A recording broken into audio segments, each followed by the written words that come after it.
చెప్పాల్సిన సందర్భం ఏంటి అంటే ఆదివాసీ వ్యవస్థ ఈరోజు ఆదివాసీ సోదరులకి సోదరీమణులకి ఈ రోజు వరకు భారతదేశంలో కానీ ఆంధ్రప్రదేశ్ రాష్ట్రంలో కానీ తెలంగాణ రాష్ట్రాల్లో కానీ జరుగుతున్న అన్యాయం అత్యంత తీవ్రమైనటువంటి అన్యాయం.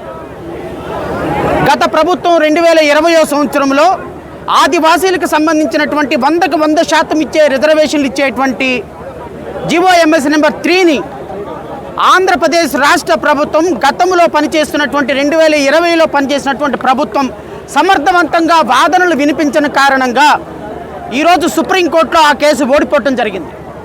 2024 జనరల్ మేనిఫెస్టోలో ఇప్పటి ఎన్డీఏ ప్రభుత్వం గౌరవ ముఖ్యమంత్రి చంద్రబాబు నాయుడు గారి ఆధ్వర్యంలో నడిచే ప్రభుత్వం మేనిఫెస్టోలో చాలా స్పష్టంగా చెప్పారు.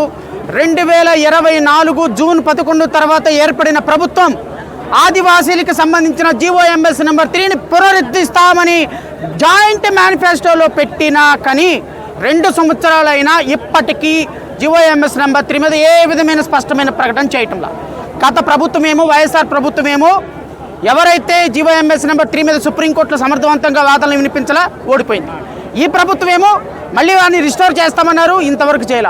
ఈరోజు ఆదివాసీలు బిడ్డలు ఉద్యోగాలు లేక వాళ్ళ ఉద్యోగాలు వేరే వాళ్ళు దోచుకొని షెడ్యూల్డ్ ఏరియాల్లో ఇంతవరకు 1/70 యాక్ట్ ప్రాపర్గా అమలుపరచక 1,40,000 ఎకరాలు అన్యాక్రాంతమై షెడ్యూల్డ్ ఏరియాల్లో నిరుద్యోగులుగా చిన్నపిల్లలు నిరుద్యోగులుగా పేదవాళ్ళు నిరుపేదలుగా ఇంకా ఇప్పటికీ మారుతున్నారు. సరైన వైద్య సదుపాయాలు లేవు, విద్యా సదుపాయాలు లేవు, కాలేజీలు లేవు, స్కూల్స్ లేవు. స్కూల్స్ ఉంటే వాటిలో టీచర్స్ లేరు, టీచర్స్ అందరూ బయట వాళ్ళు వస్తున్నారు. ఈరోజు ఈ సమస్యలన్నింటినీ కూడా ఏకకంఠంతో ఉద్యమించడానికి ఇక్కడ ఆదివాసీ సోదరులు వేలాదిగా ప్రజెంట్ అయ్యారు. ఈరోజు ఐటీడీఏలో జరుగుతున్న అక్రమాల మీద కూడా, ఐటీడీఏలో జరుగుతున్నటువంటి ప్రతి అక్రమం మీద కూడా ఈరోజు గిరిజన విద్యార్థులు గిరిజన బిడ్డలు తిరగబడుతున్నారు. ఖచ్చితంగా రాష్ట్ర ప్రభుత్వం స్పందించాలి. రేపు ఆగస్టు 14వ తారీఖున విజయవాడలో కూడా ఒక పెద్ద నిరసన దీక్ష జీవోఎంఎస్ నెంబర్ 3 రిస్టోర్ చేయాలి అని మేము కూడా విజయవాడలో ధర్నా చౌక్లో చేస్తున్నాం. ఆ ధర్నాకి ప్రతి ఒక్క ఆదివాసీ బిడ్డ తరలి రావాలని కోరుతున్నాం.